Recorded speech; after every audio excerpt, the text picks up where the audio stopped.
Welcome to the Final Corner podcast. This month we're coming from sunny Scotland. The wrong side of the Forth, but still sunny and nice at Knockhill for once. Our favourite track of the year, or at least my favourite track of the year. Speak for yourself. Yeah, it's my favourite track. Tom, Nick, welcome again. Enjoy the touring cars. Okay. I'll translate. Yeah. Yes, very much Yes. so. It's good fun. Yeah, really enjoyed it. Less contentious this time.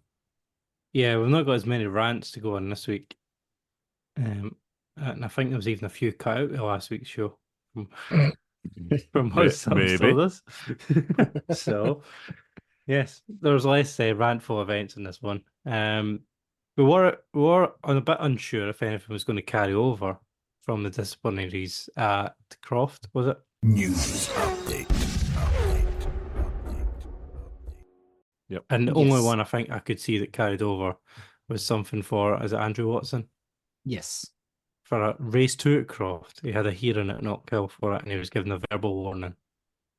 Yeah, failing to leave the space at the edge of the track. So all the other random stuff that we were arguing about last week, none of that was followed up on. So that's grand. So, Knockhill, Tom Ingram, I think, was leading the championship at this point. After his contentious biffing off with Colin Turkington at the last round. It was Turkington that put it on pole.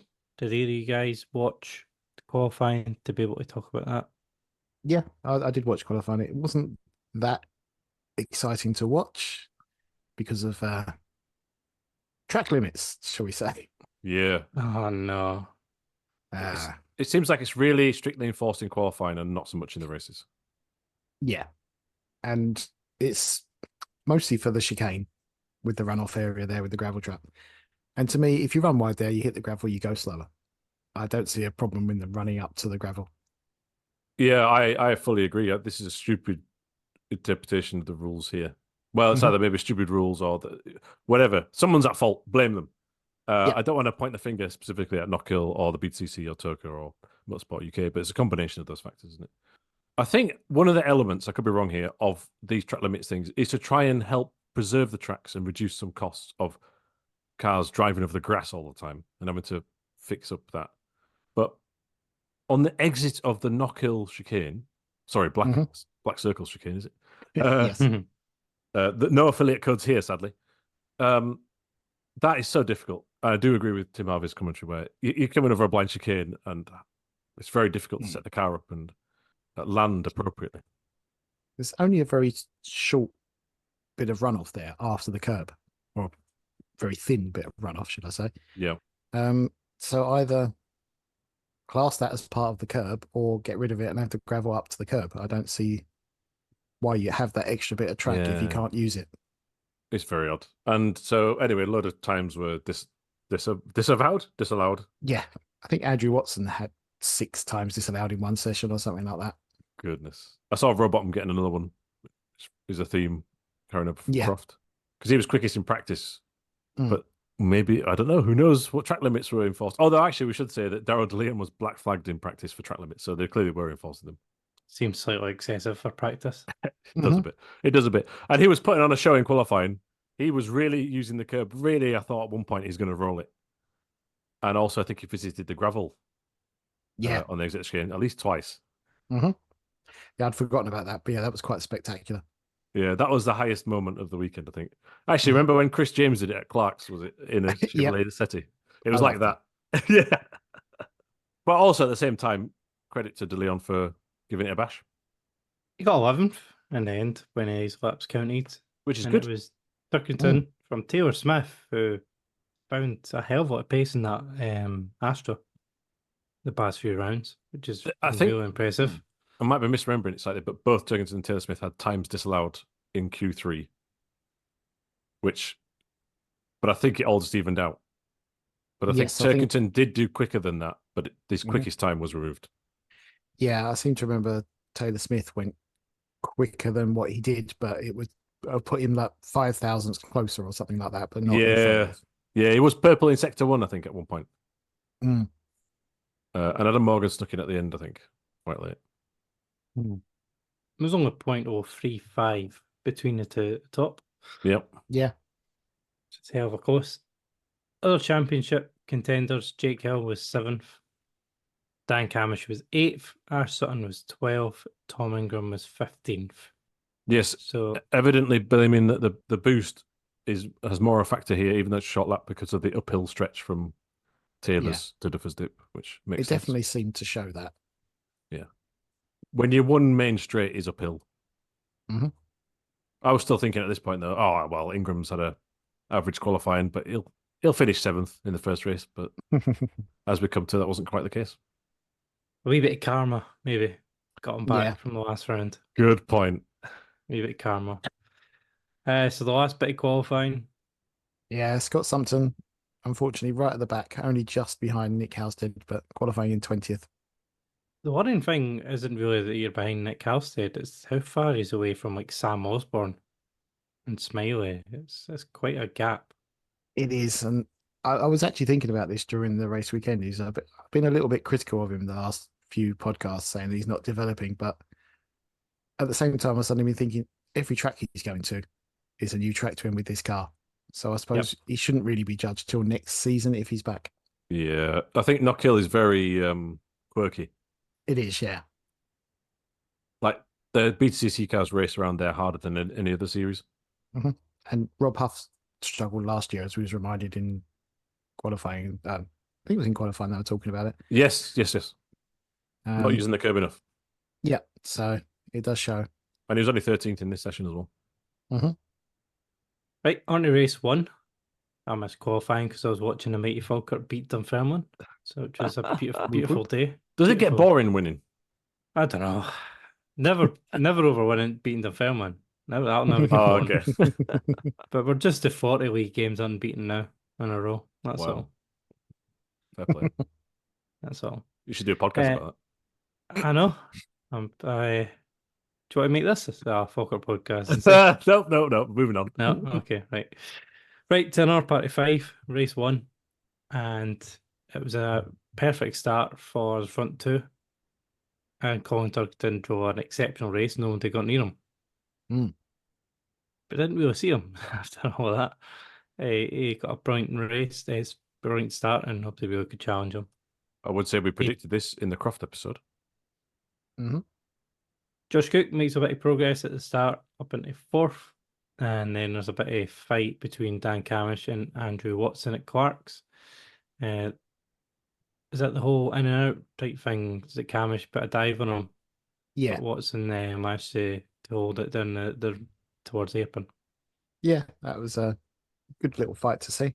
Watson was very feisty this whole weekend, actually. I think it's not unfair to say that the season hasn't gone as he would have hoped, I think. Yeah, I think he's been a bit... There's a few moments in this day that I thought, that's a wee bit over the line, Andrew. But yeah, it's a good wee fight, but then it cost Camish a place to Sutton, who managed to get past him. Championship points critical. Yeah. Ingram is going absolutely nowhere at this point, and even Sam Osborne gets past him. Osborne then gets inside him off at Clark's, which is set up by launching his car over the chicane. Yeah, he was very adventurous over that chicane, more so than probably anyone this whole weekend. Oh, I don't know. Darryl Dillion's got something to say about that. Yeah. No, I think you're right. Yeah, we'll agree. We get probably the first semi-contentious incident that you could probably argue about this weekend. Tom Ingram tries to get past Aidan Moffat at Duff's Dip. Moffat is on the outside, Ingram's on the inside. Ingram turns in, but Moffat tries to hold the position on the outside, runs a little bit wide, and as he's kind of coming back towards the track, there's a contact between the two, and Ingram goes off and loses a couple more positions. Then eventually, I think, retires for the race in this one. You see that his front tyre in the pits when they take it off has got a huge, massive cut out it as it's been rubbing on something that's broken. Moffat, was he within his rights to try and hold that around the outside? I think so. And I think it's the sort of thing I would class as a racing incident, but when you're this near the end of the season, only 2 events left, and you're fighting for a championship, you'd leave that little bit of buffer room for me. So I wouldn't blame either of them, but I think if Ingram wants to finish the race, he should have left that tiny bit of extra room. But that's my opinion on that. At this point, I think Ingram's even dropped a position off his starting grid. I could be wrong. Which is quite uninspiring. Yeah. I felt like he was quite tentative, and almost at this point,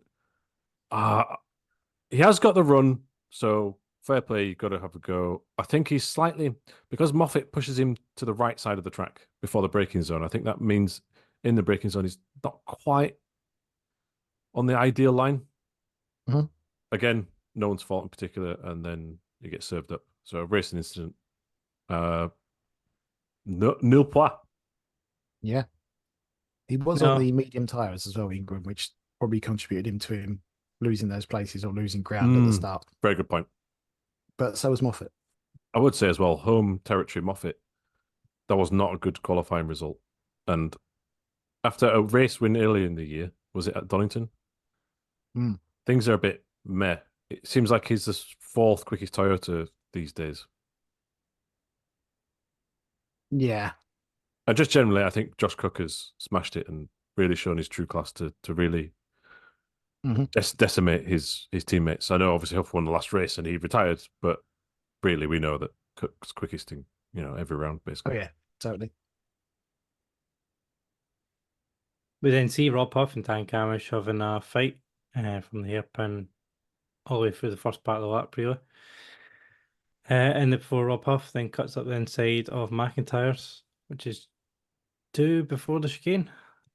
Yes. This is fantastic. So it's a little right-hander, which manages to get up the inside and take the position. But yeah, it was brilliant racing. It's I think that's how you overtake around the outside of the hairpin. If that makes sense. If you're on the outside of the hairpin, you can never make that move. But if you manage to stick around and stay on that side all the way down the straight, and then around the outside of turn 1, which is a bit bold, you then do the switchback down at McIntyre's. It's perfect. Yeah, lovely move. And nice to see the hard and fair racing from the pair of them. Yeah, absolutely. Not good for Camish's championship charge, especially when Sutton's further ahead of him, and then Sutton managed to get past tries to get past Watson soon after, doesn't he? Yeah, puts a big dive on him at Clark, but can't make it stick.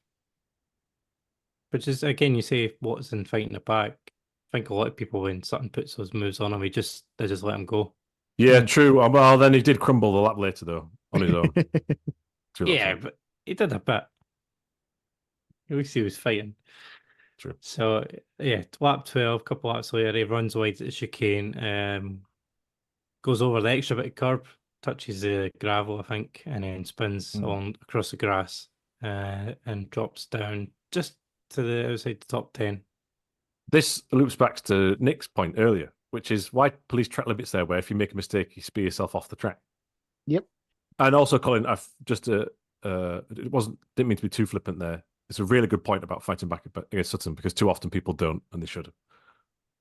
Hill and Rowbottom are the front runners on the medium tire in this race, and Jake Hill gets past him on lap 13 at the hairpin.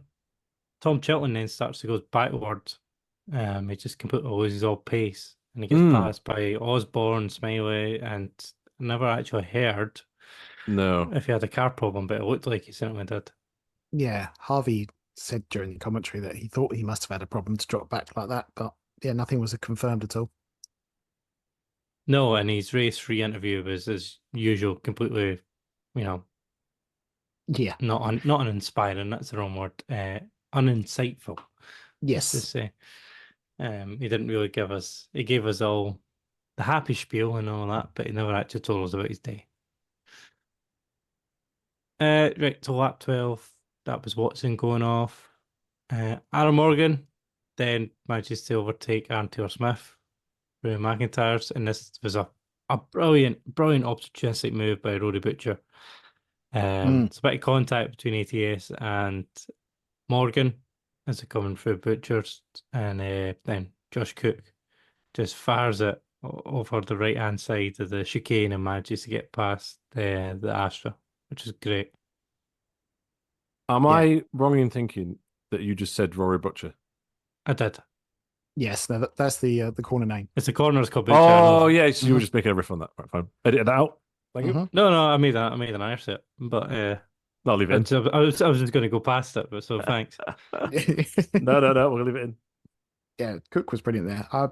As I watched it, I thought Morgan was very naughty to push Taylor Smith out to the grass towards the tyre stack, but Agreed. Taylor Smith had no issue with it when he was interviewed on the grid for the next race. He said it was hard racing and he enjoyed it. So if he was happy with it. But yeah, it just seemed a bit rude, if nothing else. There's a couple of times this year where ATS has been on the receiving end of a few savage moves, let's say, and he's been absolutely fine with it. I agree that Morgan is rude here because it's not like he's bounced off the curb really. Mm-hmm.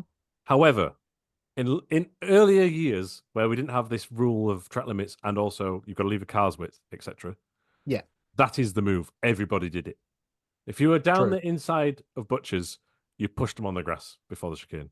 It was the thing, and this struck me as it's weird how we don't see that anymore. I think it must be the current rules. So Morgan has done an old move, and maybe Aaron Taylor Smith appreciates that. But I thought it was going to be a huge accident. I thought Cook putting his nose there has completely jeopardised his championship. It's going to be written off. Fortunately, that wasn't the case. Those two then continue their fight for a couple of laps. They're basically side by side for half a lap, going from exit of the chicane really all the way to Duffers. Going to the first corner, you've got Josh Cook on the outside and Aaron Morgan on the inside, and Morgan breaks really early. He just doesn't want any part of that. And Josh Cook manages to take the position, which was for second, I think, at that point. Yeah. I think so. Do you think the start of that move was, well, it definitely was over track limits? Like outside of Clark's, Cookie's over track limits. He's on the red part of the curve. Yes. Right? Yeah, and then that's the run that takes you down to the hairpin that gets you around the outside. So it's an amazing move. If we're being pedantic, it's probably not allowed. But they don't police track limits in that sense. The policing of track limits seemed very random during the race because I was watching people lap after lap go that wide, and then all of a sudden it was like Tom Ingram's being flagged for track limits. I was like, how? I've just watched like one guy do it 6 times in a row, and he's never been pinged. But suddenly Tom Ingram, who I've not seen on TV, is getting pinged. So it is very.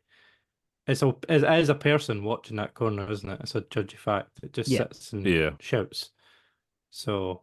Again, not really BTCC's fault per se. It's these rules that are a bit inept. Just let it go. Yeah. Exactly. Well, they certainly did in race 3. Yes. So I think the final move was Ash Sutton manages to take Dan Rowbottom, take the position off him, going in down towards turn 1. He gets the undercut at the hairpin as well, and Rowbottom was on the worst tyre for this one, so Sutton did well to catch up from, was it 14 for some and he started 12, ended up finishing 6. So it was good gains for Sutton against Ingram in this race, and Jake Hill never really featured too much because of the tyre he was on, but ended up finishing 5th in this one as well.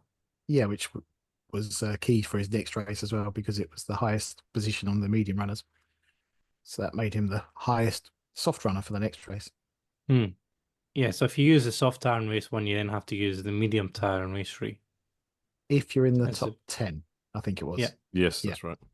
And there was, I think, no post-race penalties for this race.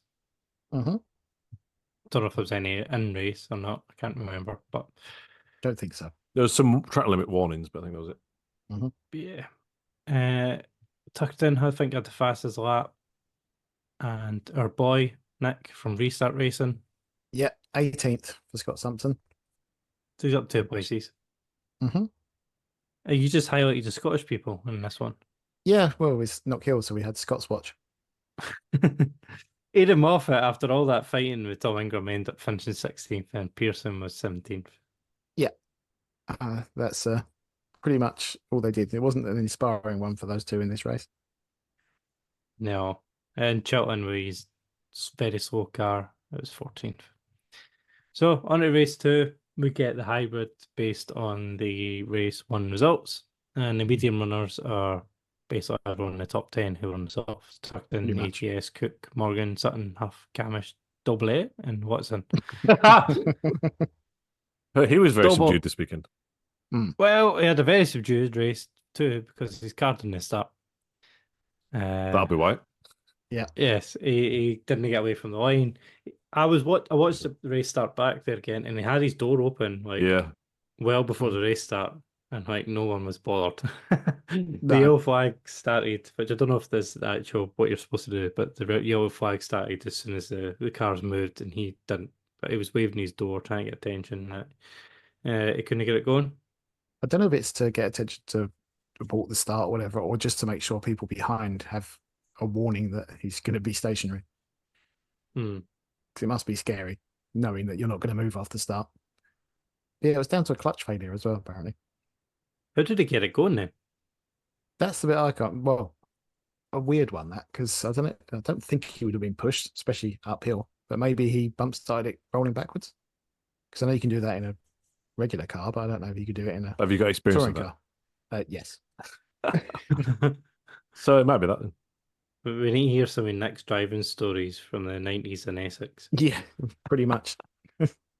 Right, actual race start then. Jake Hill gets past Taylor Smith off the line. ATS gets a bit mugged in this race. And I think race 3 as well, to be fair. Yeah, a lot of mugging going on. Yeah, the poor guy. He was so happy just to be at the front in race 1 that he got done in this one. So Hill gets past at the start. Sutton then quite easily gets past him as well. Drops in our position to row bottom. And then he's down from, I think, 2nd to 4th or 5th at that point. Darrell De Leon then goes for a move on Tom Chilton at the chicane. And Dan Rowbottom then gets ahead of Ash Sutton on the way down to the hairpin on the soft tyres. Lap 2, Hill continues his progress, gets past Aaron Morgan fairly easily into the hairpin. And Dan Rowbottom picks up a 5-second penalty for a false start, which looking back at the replay, I couldn't see the false start myself. Me neither. I tried as well. They didn't quite show the replay for long enough, I don't think, though. Long enough back, maybe. Yeah, I honestly genuinely couldn't see him moving before others. Yeah. But anyway, we'll trust him. So he's got a 5-second penalty, which he needs to overcome. Hill then gets past Josh Cook at the hairpin. Cook let him go there. And Rowbottom's also making progress. Ash Sutton then puts a move on Aaron Morgan at McIntyre's. Yeah, that was a nice one because it was a bit unexpected, which was nice to see. Yeah, full dive. Sam Osborne then puts on a nice wee switchback on Andrew Watson at the hairpin to move himself up. Watson was involved in a lot this weekend for not achieving very much. Yeah. Because this is the race where him and Osborne have a ding-dong battle for 5 laps. Yeah.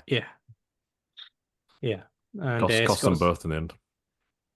Yeah, and Scott Sumpton picks up a penalty as well for a false start. So yeah, the Watson Osborne continues. Watson gets back ahead at Clark's. Yep, nice dive. Hill passes up the hill towards Duffus. Was that on Turkington? Yeah. Yes. For the race lead. Didn't really fight at that one either. No. And Tom Ingram goes wide at Clark's as he's fighting with Smiley. Smiley pushes him right over the exit curb, even the red exit curb, and he's onto the gravel and grass and hits him a dip, I think. And takes gets off. a nice wee bit of air.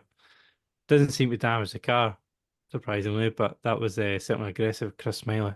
Yeah, that's because it's not a Lotus. He was able to continue. Remember, was it Vitaly Petrov at Malaysia in Formula 1? And when he landed, the steering wheel came off. Yeah, that's not ideal, is it? No. So Turkington drops to 3rd as Dan Rowbottom gets back ahead. Rowbottom doesn't really make inroads into Jake Hill. Turkington tried to hold him up for a little while, but when he got ahead, Rowbottom then I think had 10 laps to make up his 5-second penalty, which he duly did, so he could keep 2nd. I mean, Hill managed that same feat earlier in the year, didn't he? Was it Snetterton? Yeah, that's also true.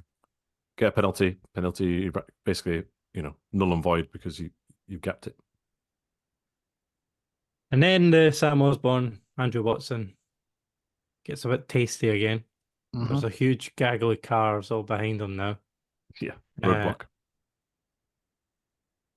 Ingram then goes to the inside of Darrell De Leon at the hairpin.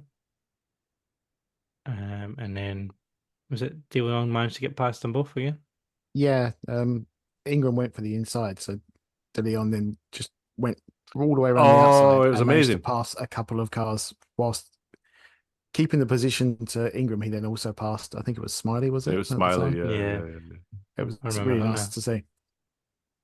And even he nearly passed the other person as well, whoever it was. Watson. Yeah.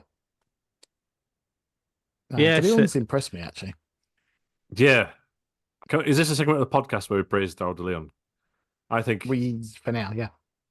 All right, yeah. What a little star. He's aggressive. He's very aggressive, and But you've got to be in touring cars. He seems to have quite decent, position as well at certain points. Other points it lets him down, as we might come to. But I was impressed, and he's got a very striking car livery, so he's easy to pick out. Actually, it was briefly mentioned. We didn't cover it, but these statements might be vapid, but the team has come out and said, we'd like to have 2 cars next year, please. But first, some car upgrades. So maybe I think they mentioned this is on touringcarstimes.com, that they're trying to get some updates on the car before the end of the year to sort of test out for next year. Yeah, which would be nice to see, because that team was originally basically Team Hard Revival, wasn't it? But I don't the think Phoenix they have anything to do with them anymore. From what I gather, the team principal was, and this is all rumor, so this is not fact that I'm saying, but what I've heard is that he was owed money from Team Hard, and he basically, instead of taking that money, he took the team over. It seems to be some sort of contra deal like that, yeah. So yeah, I believe it is a completely separate entity from the old Team Hard. Yeah, wish them the best in that case. They're punching above their weight with what's thought to be a bit of a crummy vehicle. Certainly, Restart Racing redesigned the front end a bit to improve the cooling themselves, and I don't think that's happened with Unlimited. That's a very good point. Osborne Watson, they come together at the hairpin, so I wonder. Yeah, we seem to come to a conclusion that this is where his car is damaged. Yeah. Well, yeah, I'm just watching it now. As he's braking for the hairpin, his car is moving quite a lot. As he's under braking, he's kind of shaking left to right, and then he goes for the apex then, and Andrew Watson's there on a big dive. But I wonder if there's something broken before that under braking, because the car is moving. It's very possible. It could even be that it was slightly damaged, and this made it worse as well. Yeah, because it's a fair little whack on his right rear wheel from Watson. If you keep watching from after that hairpin, and as he brakes for turn 1, just as before he does, look how crabbing the car is. Whoa. It looks like that going into the hairpin as well. Right. So I wonder if he's broke it on the curb or something at the chicane. Could be. There's a shot later on in slow-mo where he drives over the curb at McIntyre's. And if you pause it there, you could sort of think, I think that right rear wheel is out of alignment. Yeah, it could well have been from the earlier contact with Watson at Clark's as well, because that was on the same rear corner. Yeah, because the next corner at turn 1 and 2, he's all over the place. Yeah, left and right sideways, and Darrell De Leon sticks it inside the McIntyres. Yeah, I've had enough of that. Goodbye. It gets the position, but then puts Osborne into gravel, which Osborne would have probably ended up there anyway. His car was behaving, but that was a bit of a rude one. I actually don't mind that. I think for me that Osborne shouldn't have been trying to hang it around there. I don't think the comeback was on. This is my opinion, but do we not in the letter of the new rules have to leave a car's width on the exit of the corner? Yes, technically. This is also true. If you're Jake Hill, you do. Yeah. Don't know about anyone else, but if Jake Hill, definitely. I'm trying to see if there's a steward's decision on that one. I don't think there was. No, there's not. No, there was for the Osborne and Watson. Watson got a verbal warning for the move that they had been, but not for the Darrell De Leon one. The thing with the Watson Osborne one is it does seem like Osborne turns in on him a bit, but Watson's coming from 3-4 car lengths back, which is too far. Yeah, I see that as they're both messed up. Yeah, same. Well, he got Watson got 2 warnings in this race. I thought after one warning, then the second one is penalty worthy, but maybe that's not how it works. Wasn't the other warning with De Leon though, rather than with Osborne? Car 18. Yeah. Which is De Leon, isn't it? Mm-hmm. Yeah. It is, yeah. He moved right into the complex, forcing car 18 right to the edge of the track. And the other one was car 77 contact in the final corner, which was that. Chris Smiley, he got a warning in this race on car 18, which 18 is De Leon. Yep. Everyone was ganging up on him. So after all that, Osborne's well down, unfortunately. Tom Ingram gets past De Leon and he starts to make a bit of recovery. He gets past Smiley as well. De Leon and Smiley are then side by side having a bit of a fight. Eventually, Smiley gets a warning for pushing him wide. And Sam Osborne is still making overtakes. Yeah, with his battered car. Yeah, with 3 wheels. He has a dive on Ronan Pearson, which Pearson was nowhere this weekend. Pearson didn't qualify very well, shadowed his teammate in race 1, did nothing in race 2, and then might as well jump ahead a bit. Then he picked up a banner, didn't he, and he had to retire. Yeah. So very disappointing home weekend, I think. Again, early season race win. Then where's he been? Mm-hmm. I think we praised him back at this. Oh, this could be the year he usurps Tom Chilton as his team second driver. Hasn't. No, not at all, sadly, but yeah. Well, race 2 is the one that Pearson has to retire. He's chased down Osborne to get him back. Dan Camish gets past Aaron Taylor-Smith at turn 1. Dillon and Watson are then side by side through turns 1, 2, and 3. De Leon's ahead going down to turn 3 at McIntyre's, and Andrew Watson, for me, just decides to punt him off. Hits the back of him with De Leon, slides into the gravel and loses a couple of positions. And Watson gets ahead. That one, I thought that just looked like Watson came off the brakes. Yeah, I agree with that one. That for me was penalty worthy. That was the other verbal warning that he got. Yeah, it's a bit weird to have 2 verbal warnings in a race and no penalty. Mm-hmm. And he had a verbal warning on Saturday morning as well for what he did at Croft. Yes. So he's fairly picking up the tailings off, is he? That's a great point. He's had at least 3 this weekend. Anything else this race? Ingram gets past Tough for 11th, so it puts him into a decent position for race 2. Great position for Rob Huff, though, because Jake Hill eventually pulls out ball number 12, which puts him on pole. Tom Ingram got around outside Aaron Taylor-Smith and manages to take the position, which put ATS on the front row for race 3. Yeah, just one other point about this race was after De Leon is punted off by Watson unceremoniously, he comes back on and then loses it at the chicane. As he turns to the left, he's slightly sideways, which puts him off to the right, and then he gets one wheel on the gravel exit and spears off onto the grass, carries on there. Yeah. It was a good recovery the way he spun it around and let it roll backwards for a little bit to spin back round, face the right way. Yes, he knew the right time to stop flooring the throttle, wind off the steering lock and brake, and pirouette back round again. Yeah, getaway driver in a movie if the touring car career didn't work out. J-turn. Yeah, I thought I'd broken some of it. Did that be right? It was just hitting the gravel, wasn't it? And well, just finishes off. Jake Hill 1, Rowbottom 2nd, Turkington 3rd, and Scott Sumpton did finish 16th, but he also had a 5-second penalty for a full start, so he's classified as 19th. I'd like to add one last thing I've forgotten about the race. I think it's on the penultimate lap. Tom Ingram overtakes, I think it's Aaron Taylor-Smith, 4 wheels off the track at Leslie's. Yeah, but you get away with that these days for some reason. It's disgraceful.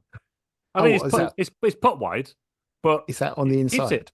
Yeah, Leslie's. Yeah, the left. That is the line for this weekend. That's what they took. Every driver was taking that line, which I'm not saying that's right, but I mean, is they were letting that go for everyone.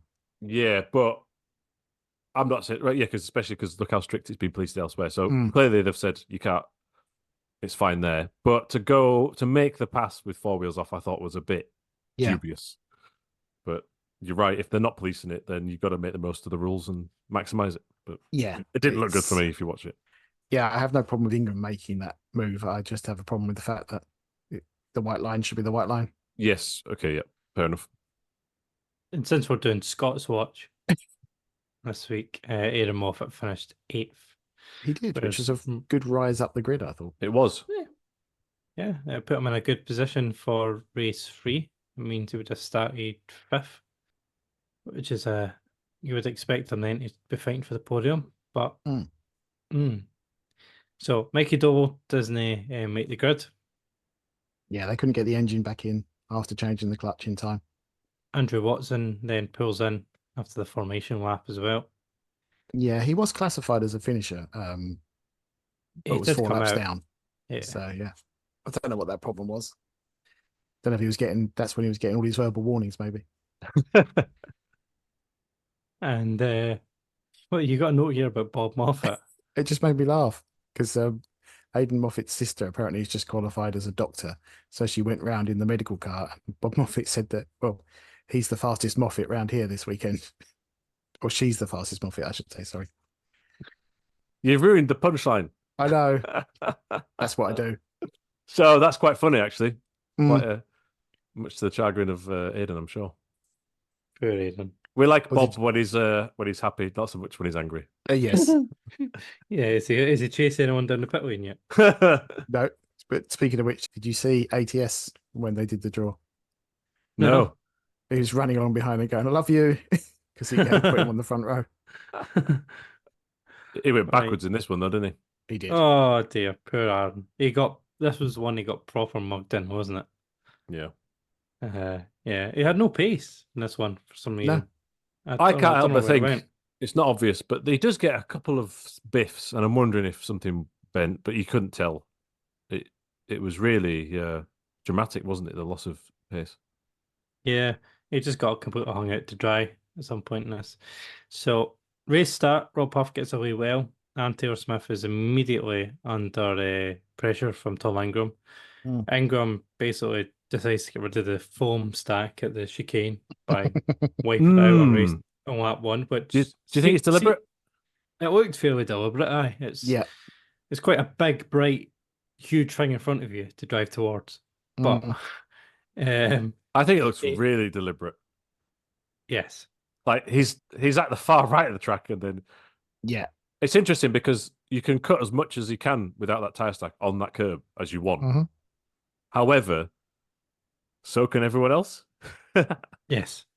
It was it was my little annoyance though that they kept referring to it as a tire stack when it's just a big lump of foam. Yeah, and it started disintegrating as well, didn't it? Which was not a good look. Because if it was a tire stack and he'd done that, he would have wiped the front of his car out. Yep. So Ingram is behind ATS for just a lap and a half. He managed to get a good exit out of the chicane onto the hybrid and gets past Taylor Smith into Clarks. I've got Hearts on the mind. Falker could play in Hearts and Hibs in the League Cup. Dardy Leon gets a penalty for a false start. Rob Huff and Ingram then have a brilliant fight for the lead for the next few laps. Huff's defending really well because it's clear Ingram is the quicker car. But he does brilliant just to hold Ingram off. And every time Ingram goes for a dive, Huff covers it off well.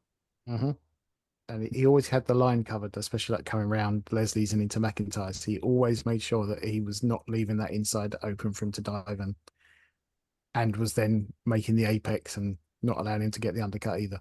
It's really well driven. There's one point where Ingram is ahead as they start lap 6. He is a car ahead, but then Huff just breaks really late into the first corner. And I thought, great, you need to show that you're not going to be rolling over here. But oh my word, are you going to completely miss the first corner? But he held on, and that was superb. He even made the apex on that as well. I know. He really didn't think he was going to when he came from that far back. He didn't have to give the curb at McIntyre as a clobber, though. Yeah. Yeah, I think he learned to this race that he can hit it. Yeah. Did you see Adam Morgan? He was on like lap 1 or 2. He was side by side with Ash Sutton going through the first corner. and he hits the curb and inside the one, and he's properly nearly rolling it. Yeah, and it could have wiped out Sutton, was it, if it was him? Yeah. Because I think it was Sutton, and then I think maybe Roboton was behind, so he was in a bit of a sandwich there as well. So Camish hits the back of Cook at Clark's, I think. He's very close behind. He runs wide on the exit onto the second painted curb. And as he's kind of moving back, he gets a clip on the rear right and he spins off and drops well down outside the points. I think he's down to 18th at the end of this lap. From the replays, it's hard to see, but if you ride on his onboard, the two cars that are behind him were Turkington and Rowbottom. Rowbottom looks like he's probably the most likely to have touched him, but we can't really see who it was. But there was definitely contact behind, which put Camish across the grass, as he told the commentator on Twitter earlier today. Yeah, do you want to read it out? I don't have it, but I just know he was telling Tim Harvey that he didn't spin himself. In quotation marks, he lost the rear. Sorry, Tim, but I just don't have the talent to slide the rear of a front-wheel drive touring car in a straight line. I would have accepted he's been hit, fired, sent, or bumped at Tim Harvey Racing. So if it's your teammate, it's awkward. If it's Turkington, it's not like Turkington. So either way, it's not good for Camish. It's really hurt his championship fight. He was speaking pre-race today, on Sunday, about how he thought he was there this year for it. Yeah. But that doesn't help him. No. He's closer than he's been for a long time. It was interesting, though, that they said, he said he thinks he's a lot closer to Ash this year. The car's not as dominant, so it's not for wins as much. And also that they said, I don't know if you called it during the race, that they changed the garages round for him this year. So because there's 4 cars and each garage is for a 2-car team, essentially, he's sharing a garage with Osborne, whereas last year he was sharing it with Sutton. And why do you think that matters? Well, they were saying it's a psychological thing because he's in the garage next to the person who's constantly beating him. Whether that's true or not, and whether it was done because of that, I don't know. But it's interesting hearing these things. I mean, one thing that I do think Sutton sometimes has an upper hand on is the first 2 laps. He has an ability to scythe through traffic and place the car correctly sometimes, which not just Camish, but a few other drivers have the ability to do that, like Sutton does in this championship. And we've seen that in a couple of these races here, where Sutton, as soon as Sutton gets past Camish, that must be demoralising to an extent. Yeah. Because you've out-qualified him or you're ahead of him on the reverse grid, and then that's your chance to get ahead in the points, and then it's squandered somewhat. Yeah. ATS, these days, starts to unravel here. Chilton gets past him, and then he's got a queue of cars behind him, led by Aidan Moffat. Moffat puts a dive on him at Clark's, which forces him wide on the exit. Sutton then falls him through, and then about 20 other cars falling through. I think I counted 6, as you have, Nick, in the show notes. 6 positions he loses between Clark's and turn 1. Yeah. So it's a shame for ATS. He's in such a great position again, but he gets absolutely mugged by everyone. Josh Cook then goes round outside of Sutton and Moffat, but there's a bit of contact with. Was it with Moffat? No, it was with Sutton. Sutton. So they're essentially 3 wide going into the hairpin, and Cook tries to turn in and ends up clipping the front left of Sutton's car. Cook's raging about it after the race. I don't really think there's anywhere Ash Sutton could go. He's in the middle of the 3 of them. Not like he could turn on. No, I think it was, as we're going to come to in a second, what happened afterwards and everything all together. It's just he's got the right hump after that race. So, yeah, it was interesting in his interview. He's like, if people keep wanting help in the championship, but that's stopped now, I need to go and ask someone else. I was like, oh, Josh, fun with your mates. No, but I love that. Yeah, I do. We've said it a few times, but one of our critiques, and we love the sport, is that sometimes the outspoken comments are deliberately hidden away and not asked. And this was actually during the race, during a safety car period, and that's as hot-headed as you can get, I think. And I loved every second of that interview. That's what I want to see.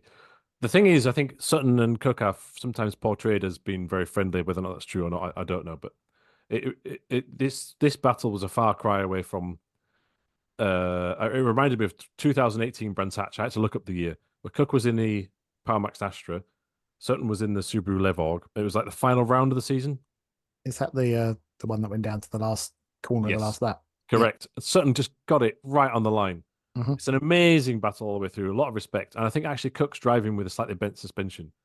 And also at one point, Sutton gets through, but Cook gets the overlap, and they keep fighting together. And easy to forget the Rob Austin Alfa Romeo that's involved somehow at some point. Whereas I think the gloves are off now, because it's not just been here; it's been some earlier times in the season. I think there's been Sutton's been fighting him hard, but I would also mention there's twice in this race before this moment where Sutton does nothing wrong and nothing bad, but they're certainly very firm. So the first is into McIntyre's on lap 1, where he doesn't push Cook off the road, but he nearly does. He runs him very, very wide, and Cook loses 2 positions at that point. Then I think it's lap 9. Cook's trying to do the Adam Morgan cutback, as we should call it, right? McIntyre's into Butcher's, and Sutton covers it inside line of McIntyre's, but then keeps on the inside of the exit, and then doesn't accelerate a bit. Kind of like what we're talking about with Turkington at Croft at the hairpin last round out. Similar to that, although Cook does give him a slight rub. And we're looking back at the shot from, I think, Moffat's car, and the car, the gaps between him and Sutton definitely grows. Like I said, Cook does make some contact, so there's a slight 50-50 there. And then there's this move here. So I think it's 3 moves balled over, but I do think the third one we can't quite see properly from those angles, I don't think, but it kind of looks like that it's 3 into 1 and Cook turns in a bit.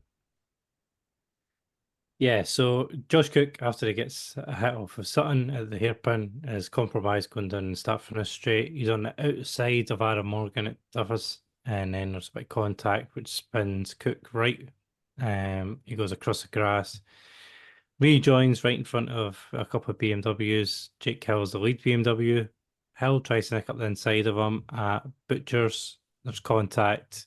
Cook goes sideways, takes out the big foam block thingy, bringing out the safety car. And he's out the race. Aaron Morgan ends up pulling over as well with damage. And Nick Halstead goes for a walk or something. I don't know what it does. Yeah, he carried on after that as well, weirdly. I thought he was retiring, but he was still going. Yeah, he just went flying off. So, so there was three hits in about 30 seconds for Josh Cook. No, as I say, the Morgan one was similar to the Tom Ingram one in race 1, which was deemed fine. So hindsight's a wonderful thing, and I do think, obviously, easy for me to sit here. I'm not in the heat at the moment. Cook's done an amazing job overtaking Morgan. Is it in the first race? So maybe he's thinking I'll do the same again. Maybe Morgan's thinking no, not again. So tries to fight it this time, and he clobbers the curb, which impacts him into Cook. So it's the curb, but I know Cook's been wound up there. But if he just conceded that position, it would have been still in the race and still in the championship hunt. Now I think it's kind of over. Yeah, I don't view any of those contacts that Cook had, the one with Sutton at the hairpin, the one with Morgan at Duffus, and then one with Hill. I don't think there's any blame to be apportioned to any of the other drivers. They're just unfortunate, is all I think. The one at Duffus, I think Morgan could have left a little bit more room, but he was on the curb, so it was pushing him slightly wide. And that contact, it was just on the wrong point at the wrong time, because there's been rubbing between cars there all weekend. It just happened to be at the exact wrong angle that was sent Cook across the grass. I'll also say, I think it was Hill, Morgan, Turkington did an amazing job avoiding Cook when he came back on. It's off camera, but it's obvious to me that they've slowed down and sorted themselves out through McIntyre's to avoid him. But also Cook does a fantastic job to keep it under control. At one point across the grass, I thought, oh no, this is going to be a huge accident. Yeah, I did. Poor lad, poor Josh. I like Josh. He was having a good, I think he's a fantastic racer. And I think, over the years, he's got in a few scrapes where he didn't need to be involved. Maybe it was this one of them, not sure. I can understand why he feels hard done by, but I agree with what you both said. But I think the no score, letting Sutton getting by, and then the no score, and Ingram pulling back a second place from nowhere means that this is really dented Cook's championship challenge again. Mm-hmm. But I would say I think it's great. He's doing a great job in that Toyota to be in contention in comparison to his 3 teammates. Yeah, that's a very good point. Race restart. Huff nails it, pulls a nice gap. Ingram closes in the back of him though, and continually knocks off more of the foam at the chicane. Yeah. Every lap he takes a bit more out of it. Him being so close to the back off puts Tom Chilton on his rear, and it looks like Chilton's just going to hold off, but then it's go down to hairpin, ends up going for a dive at the inside of Ingram, and allowed Sutton to get close, and Huff pulled away, and effectively Huff won the race from really that move. Yeah. Did say close race, he didn't mean it. I don't believe him. Nah, that's my honest answer to that. He said he had no brakes and he wasn't attempting a lunge, but if you got no brakes and you're worried about it, you'd be on the outside. So yeah, that's what costs Ingram the chance for the win. I think Huff probably would have held on to it the way he was defending, but yeah. Yeah, Huff was defending so hard that you sort of think at some point discretion is a better part of valor, and Ingram should have just kept the second place anyway. But Chilton decided that for him. Yeah. Yeah, well done, Tom. Yeah. You were a sensible head here. All 4 drivers had held other hybrid to the end anyway, so it wasn't like anyone was going to have a real advantage. So you're right, probably Huff would have kept it. And to finish the race, Dan Camish managed to get back up to 8th, overtaking Colin Turkington, so that was a good recovery from him after his possibly teammate inflicted spin. The safety car clearly helped him. So to finish the race, it was Huff, Ingram, Chilton, so a 2-3 for Bristol Street, and a second win of the year for Rob Huff. Sutton was 4th, Hill was 5th, so all the championship contenders in close alignment. Turkington was 9th at the end of all that. And the very offensive Scott's Watch, Aidan Moffat was 7th and Ronan Pearson was 10th, so a decent recovery there. Yeah, both in the top 10. That was all really good. You know that picture of Rabsy Nesbitt you put in the show notes, that is the official dress code of Scotland. If you apply for a visa here, you have to turn up on your first day wearing that. You have to do that. You have to do that. Absolutely. That's how you get them. Yes. And Darrell Dillon was disqualified post-race for right-height check. So yeah, it was 4, 5, 6, 5 non-finishers, and Sam Osborne was a lap down. Something. Yeah, managed to get himself 12th place finish, but as you said, De Leon was disqualified, so he finished 11th, which was a nice little result. He finished ahead of Aaron Taylor-Smith with all his problems and Chris Smiley. So yeah, good result. I put some 10 points clear of Nick Halstead in the championship. So well done him. Championship looks like Tom Ingram's on 278, 3 points behind is Jake Hill after another decent weekend for him. He's won 6 races this year. Ash Sutton's only won 1. He's on 258. Camish, not won a race yet, but it's on 236.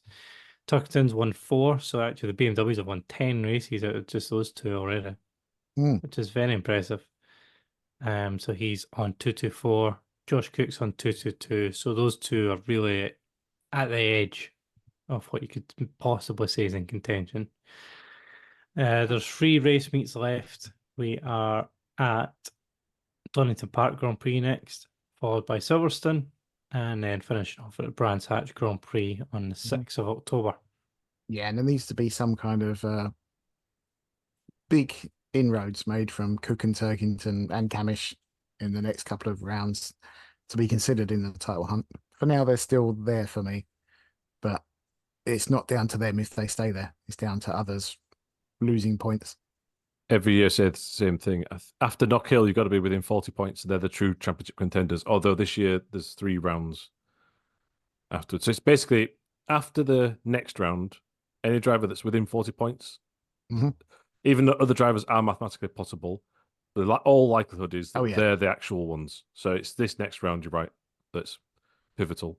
And Turkington, well, Cook's 56 points behind at the minute, and Turkington is 54.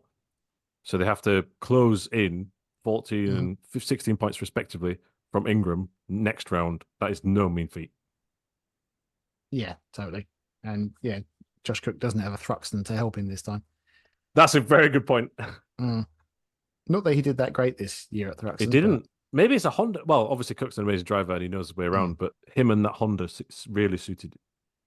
Yeah, a couple of small points. Go on Golden Shedden's Instagram if it's still there. I think it was a story. No, it was a post. And watch him driving around Knockhill the weekend in the Gordon Murray T50. This is this amazing, rarefied Cosworth engine, revs to a billion engine hypercar with central seating position. So there's a passenger sat to his right, and it's an incredible video. He almost takes off over the hill. Certainly wheel spins a lot. It was on the actual main broadcast as well. I didn't see that. One of the support races, but they didn't show the on-track stuff. They showed him showing you around the car. Oh, right. Okay. Well, the sound is kind of the main thing, so that's a bit unfortunate. Check out on the Goodwood Road and Racing YouTube channel. I'm going to say an interview, but a feature with Matt Neal. It's only Matt Neal talking, and it's talking about the business, his history, but the team dynamics business, who have Accelerate cars. They look after them and do their hospitality and stuff, but also there's a great bit where Matt Simpson apparently had a preseason test in Spain where he's lucky to survive, which I've never even heard of. And they've got the Shell there, for example, and a couple of old BTCC cars. And it's what I love about it is it's not just yet another interview about winning £250,000 in 1999. It's about the business of touring cars, and I love it. And what Team Dynamics is, how it's still involved. It supplies every car on the grid the wheels in both BTCC and Australian supercars, and does 3D printing of some parts as well. So recommended for additional context if you're a BTCC fan. Yes, I will be checking that out. I haven't had a chance to yet, but I'm really interested to see that. Some mild spoilers there, but I can't recommend it enough. Right. So next up for the touring cars is, I think, 2 weeks' time. Yes, 2 weeks' time, Donington Park Grand Prix. We'll do an F1 episode next week. Will we? We said it last week. Yeah. That's definitely.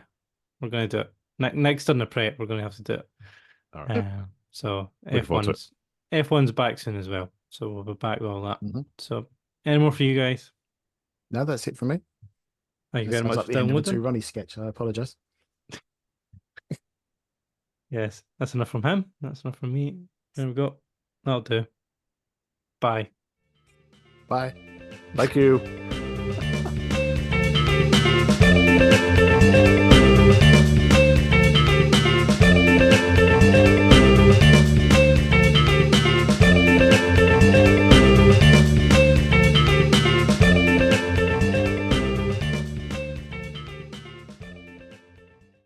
And in race 1, you want to pick up? No. Lap 1. Yeah. I'm off it today. So, just say that again. That's good. People need to know. How professional this is. No, nothing from race. Lap 1. See, it's contagious. Professional podcast. Yeah. Why don't we make money off this? This is true. Yeah, I wonder why. Yeah.